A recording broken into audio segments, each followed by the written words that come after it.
Good morning! Happy Wednesday everyone! So, dahil mayroon akong blessing for today, ayan, nakuha ko doon sa linis ko sa garden. So, nakita ko ito sa ilalim ng mangga. Ang daming nagtubo siya. Ayan o. May malalaki pa. Ayan. Ayan. Di ba masarap to? Oh, ayan. So, ngayon, natapos ko lang sa garden. So, ito na naman ang trabaho ko. Dilinisin ko kasi ito na naman ang aming ulam. Wow. Ulam namin sa pananghalian. Masarap to. Yan.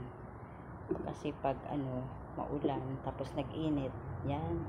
May magtubo ng ganyan dyan sa ilalim ng mga mangga namin. O di kaya sa ilalim ng nyug.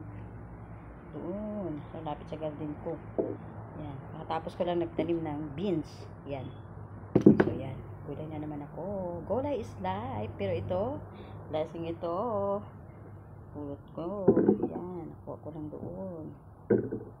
So, dami. Dami siya, oh. Yan. Dami na siya. Ito. Sarap to. Yan. Anong tawag ba sa inyo ito?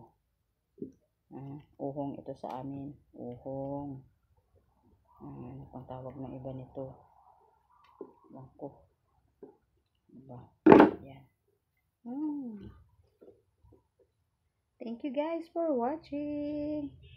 Happy Wednesday and God bless everyone. Bye-bye. I love you all.